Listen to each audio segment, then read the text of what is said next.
couple of years ago, when I was attending the TED conference in Long Beach, I met Harriet.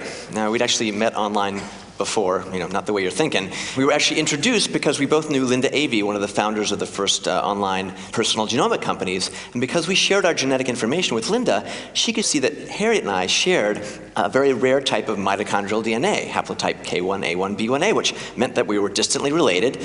We actually shared the same genealogy with Ozzy the Iceman, so Ozzy, Harriet, and me.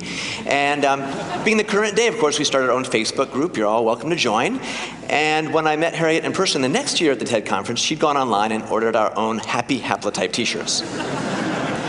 Now, why am I telling you this story? And what does this have to do with the future of health? Well, the way I met Harriet is actually an example of how leveraging cross-disciplinary, exponentially growing technologies is affecting our future of health and wellness, from low-cost gene analysis to the ability to do powerful bioinformatics to the connection of the internet and social networking. What I'd like to talk about today is understanding these exponential technologies. We often think linearly, but if you think about it, if you have a lily pad and it just divided every single day, 2, 4, 8, 16, well, 15 days, you have 32,000. What do you think you have in a month? We're at 1 billion.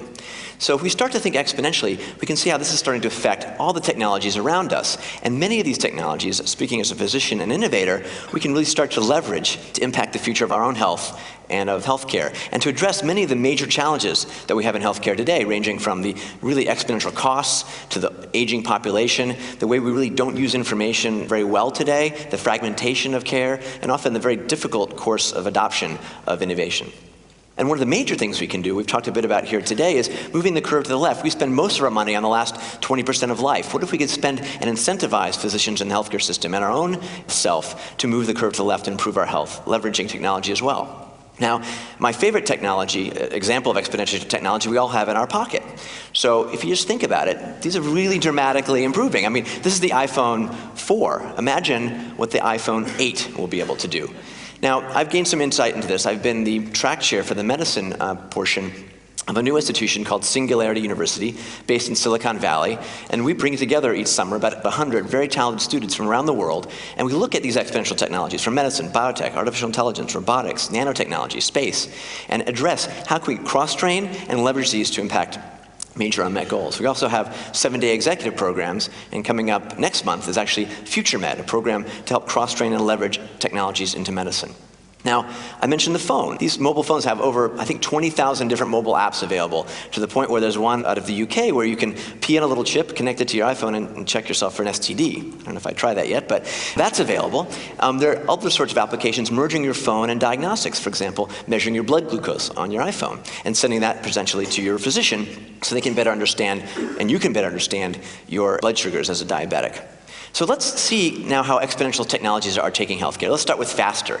Well, it's no secret that computers, through Moore's law, are speeding up faster and faster. We have the ability to do more powerful things with them. They're really approaching, in many cases, surpassing the ability of the human mind. But where I think computational speed is most applicable is in that of imaging.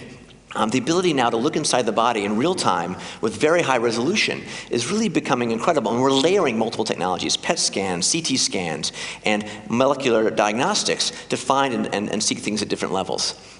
Here you're going to see the very highest resolution MRI scan done to date, reconstructed of Mark Hodash, the curator of TEDMed. And now we can see inside of the brain at a resolution and ability that was never before available, and essentially learn how to reconstruct and maybe even re-engineer or backwards engineer the brain so we can better understand pathology, disease, and therapy. We can look inside with real-time fMRI into the brain at real time. And by understanding these sorts of processes and these connections, we're going to understand the effects of medication or meditation and better personalize and make effective, for example, psychoactive drugs. The scanners for these are getting smaller and less expensive and more portable. And this sort of data explosion available from these is really almost becoming a challenge. The scan of today takes up about 800 books or 20 gigabytes. The scan of just in a couple of years will be 1 terabyte or 800,000 books. How do we leverage this information? Let's get personal. I won't ask who here's had a colonoscopy, but if you're over age 50, it's time for your screening colonoscopy. How would you like to avoid the pointy end of the stick? Well, now there's essentially virtual colonoscopy. Compare those two pictures, and now as a radiologist, you can essentially fly through your patient's colon and, augmenting that with artificial intelligence, identify potentially, as you see here, a lesion that, oh, we might have missed it, but using AI on top of radiology, we can find lesions that were missed before, and maybe this will encourage people to get colonoscopies that wouldn't have otherwise. And this is an example of this paradigm shift. We're moving to this integration of biomedicine, information technology, wireless, and I would say mobile now, this era of digital medicine. So even my stethoscope is now digital, and of course, there's an app for that. We're moving obviously to the era of the tricorder. So the handheld ultrasound is basically surpassing and supplanting the stethoscope. These are now at a price point of what used to be 100,000 euros or a couple $100,000. For about $5,000, I can have the power of a very powerful diagnostic device in my hand. And merging this now with the advent of electronic medical records, in the United States, we're still less than 20% electronic. Here in the Netherlands, I think it's more than 80%. But now that we're switching to merging medical data, making it available electronically, we can crowdsource that information. And now as a physician, I can access my patient's data from wherever I am just through my mobile device. And now, of course, we're in the era of the iPad, even the iPad 2. And just last month, the first FDA-approved application was approved to allow radiologists to do actual reading on these sorts of devices. So certainly, the physicians of today, including myself, are completely reliable on these devices. And as you saw just about a month ago, Watson from IBM beat the two champions in Jeopardy. So I want you to imagine we're in a couple years when we start to apply this cloud-based information. Well, we really have the AI physician and leverage our own brains and connectivity to make decisions and diagnostics at a level never done. Already today, you don't need to go to visit your physician in many cases. Only about 20% of actual visits do you need to lay hands on the patient. We're now in the era of virtual visits, from sort of the Skype-type visits you can do with American Well to Cisco that's developed a very complex health presence system. The ability to interact with your healthcare provider is different. And these are being augmented even by our devices again today. Here, my friend Jessica sent me a picture of her head laceration, so I can save her a trip to the emergency room. I can do some diagnostics in that way. Or might we be able to leverage today's gaming technology like the Microsoft Kinect and hack that to enable, let's say, diagnostics, for example, in diagnosing stroke using simple motion detection using $100 devices. We can actually now visit our patients robotically. This is the RP7. If I'm a hematologist, visit another clinic, visit a hospital. These are being augmented by a whole suite of tools actually in the home now. So imagine we already have wireless scales. You can step on the scale, you can tweet your weight to your friends, and they can keep you in line. We have wireless blood pressure cuffs. A whole gamut of these technologies are being put together. So instead of wearing these kludgy devices, we can put on a simple patch. This is developed by colleagues at Stanford called the iRhythm. Completely supplants the prior technology at a much lower price point with much more effectivity. Now, we're also in the era today of quantified self. Consumers now can buy basically $100 devices like this little Fitbit. I can measure my steps, my caloric outtake. I can get insight to that on a daily basis. I can share that with my friends, with my physician. There's watches coming out that'll measure your heart rate, the Zeo sleep monitors, a whole suite of tools that can enable you to leverage and have insight into your own health. And as we start to integrate this information, we're going to know better what to do with it and how better to have insight into our own pathologies, health, and wellness. There's even mirrors today that can pick up your pulse rate, and I would argue in the future we'll have wearable devices in our clothes monitoring ourselves 24/7, and just like we have the OnStar system in cars, your red light might go on. It won't say check engine light, it's going to be check your body light and go in and get it taken care of.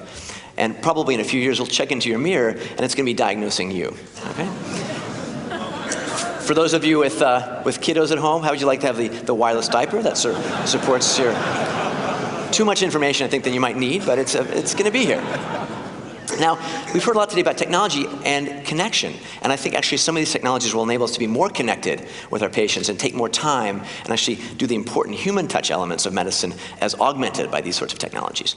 Now, we've talked about augmenting the patient to some degree. How about augmenting the physician? We're now in the era of super enabling the surgeon who can now go inside the body and do things with robotic surgery, which is here today at a level that was not really possible even 5 years ago. And now this is being augmented with further layers of technology like augmented reality. So the surgeon can see inside the patient through their lens where the tumor is, where the blood vessels are. This can be integrated with decision support. A surgeon in New York can be helping a surgeon in Amsterdam, for example.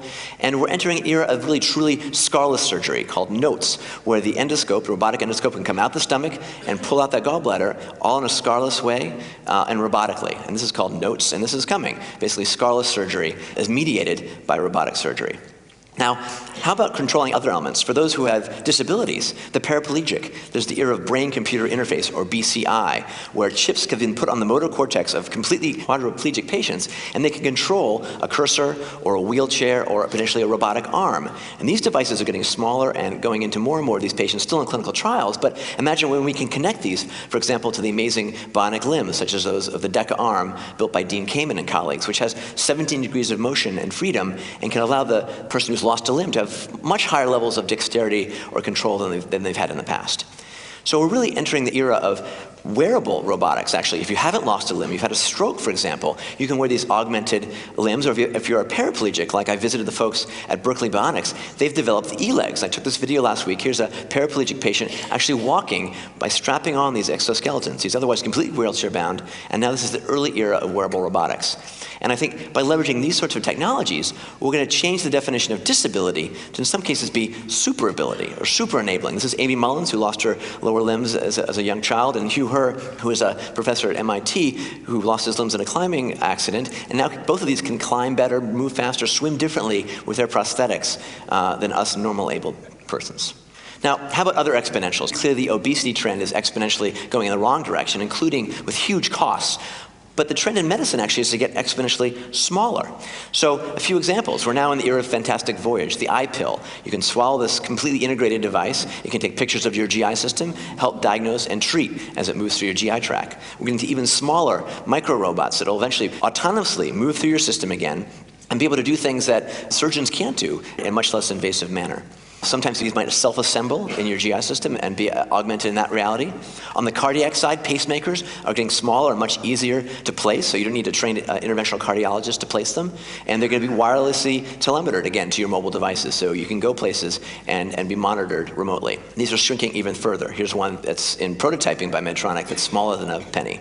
Artificial retinas, the ability to put these arrays on the back of the eyeball and allow the blind to see. Again, in early trials, but moving into the future, these are going to be game-changing. Or for those of us who are sighted, how about having the assisted living contact lens? Bluetooth, Wi-Fi available, beams back images to your eye. Now, if you have trouble maintaining your diet, it might help to have some extra imagery to remind you how many calories are going to be coming at you.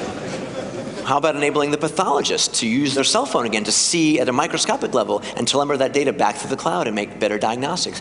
In fact, the whole era of laboratory medicine is completely changing. We can now, leveraging microfluidics, like this chip made by Steve Quake at Stanford, microfluidics can replace an entire lab of technicians and put it on a chip, enable thousands of tests to be done at the point of care anywhere in the world. And this is really going to leverage technology to the rural and the underserved and enable what used to be $1,000 tests to be done at pennies and at the point of care. If we go down the small pathway a little bit further, we're entering the era of nanomedicine, the ability to make devices super small to the point where we can design red blood cells or micro-robots that will monitor our blood system or immune system, or even those that might even clear out the clots from our arteries. Now, how about exponentially cheaper? Not something that we usually think about in the era of medicine, but hard disks used to be $3,400 for about 10 megabytes. Exponentially cheaper. In genomics now, the genome cost about $1 billion about 10 years ago when the first one came out. We're now approaching essentially a $1,000 genome probably next year, and in 2 years, about a $100 genome. What are we going to do with $100 genomes? And soon we'll have millions of these tests available, and that's when it gets interesting, when we start to crowdsource that information, and we enter the era of true personalized medicine, the right drug for the right person at the right time, instead of what we're doing today, which is essentially the same drug for everybody, sort of blockbuster drug medications, in many cases, which don't work for you, the individual. And many, many different companies are working on leveraging these approaches. And I'll just show you a simple example from 23andMe again. My data indicates that I've got about average risk for developing macular degeneration, a kind of blindness. But if I take that same data, upload it to DecodeMe, I can look at my risk for, example, type 2 diabetes. I'm at almost twice the risk for type 2 diabetes. I might want to watch how much dessert I have at the lunch break, for example. It might change my behavior. Leveraging my knowledge of my pharmacogenetics, how my genes modulate what my drugs do and what doses I need are going to become increasingly important, and what's in the hands of the individual and the patient will make better drug dosing and selection available. So again, it's not just genes, it's multiple details, our habits, our environmental exposures. When was the last time your physician asked you where you've lived? Geomedicine, where you live, what you've been exposed to can dramatically affect your health. We can capture that information. So genomics, proteomics, the environment, all this data streaming at us individually and as us as poor physicians, how do we manage it? Well, we're now entering the era of systems medicine or systems biology, where we can start to integrate all this information, and by looking at the patterns, for example, in our blood of 10,000 biomarkers at a single test, we can start to look for these little patterns and detect disease at a much earlier stage. And this is being called by Lee Hood, the father of the field, P4 medicine. We're going to be predictive, we're going to know what you're likely to have, we can be preventative, that prevention can be personalized, and more importantly, it's going to become increasingly participatory through websites like Patients Like Me, or managing your data on a Microsoft Health Vault or Google Health. Leveraging this together in participatory ways is going to become increasingly important. So I'll finish up with exponentially better. We'd like to get therapies better and more effective. Now, today we treat high blood pressure mostly with pills. What if we take a new device and knock out the nerve vessels that help mediate blood pressure, and in a single therapy, basically cure hypertension? This is a new device that essentially is doing that should be on the market within a year or two. How about more targeted therapies for cancer? Right? I'm an oncologist, and I know today most of what we give is essentially poison. We've learned at Stanford and other places that we can discover cancer stem cells, the ones that seem to be really responsible for disease relapse. So if you think of cancer as a weed, we often can whack the weed away. It seems to shrink, but it often comes back. So we're attacking the wrong target. The cancer stem cells remain, and the tumor can return months or years later. We're now learning to identify the cancer stem cells and identify those as targets and go for the long-term cure. And we're entering the era of personalized oncology, the ability to leverage all this data together, analyze the tumor, and come up with a real specific cocktail for the individual patient. Now I'll close with regenerative medicine. So I've studied a lot about stem cells. Embryonic stem cells are particularly powerful. We also have adult stem cells throughout our body. We use those in my field of bone marrow transplantation. Geron just last year started the first trial using human embryonic stem cells to treat spinal cord injury. Still a phase 1 trial, but evolving. We've been actually using adult stem cells now in clinical trials for about 15 years to approach a whole range of topics, particularly in treating cardiovascular disease. If we take our own bone marrow cells and treat a patient with a heart attack, we can see much improved heart function and actually better survival using our own bone marrow-derived cells after a heart attack. I invented a device called the Marrow Miner, a much less invasive way for harvesting bone marrow. It's now been FDA approved and will hopefully be on the market in the next year or so. Hopefully you can appreciate the device there curving through the patient's body and removing the bone marrow instead of with 200 punctures, with just a single puncture under local anesthesia. But where is stem cell therapy really going? If you think about it, every cell in your body has the same DNA as you had when you were an embryo. We can now reprogram your skin cells to actually act like a pluripotent embryonic stem cell and utilize those potentially to treat multiple organs in that same patient, making your own personalized stem cell lines. And I think there'll be a new era of your own stem cell banking to have in the freezer your own cardiac cells, myocytes, neural cells, to use them in the future should you need them. And we're integrating this now with a whole era of cellular engineering and integrating exponential technologies for essentially 3D organ printing, replacing the ink with cells and essentially building and reconstructing a 3D organ. That's where things are going to head. Still very early days, but I think as integration of exponential technologies, this is the example. So in close, as you think about technology trends and how to impact health and medicine, we're entering an era of miniaturization, decentralization, and personalization. And I think by pulling these things together, we can start to think about how to understand and leverage these. We're going to empower the patient, enable the doctor, enhance wellness, and begin to cure the well before they get sick. Because I know as a doctor, if someone comes to me with stage 1 disease, I'm thrilled. We can often cure them, but often it's too late and it's stage 3 or 4 cancer, for example. So by leveraging these technologies together, I think we'll enter a new era that I like to call stage 0 medicine. And as a cancer doctor, I'm looking forward to being out of a job. Thanks very much. Thank you, thank you.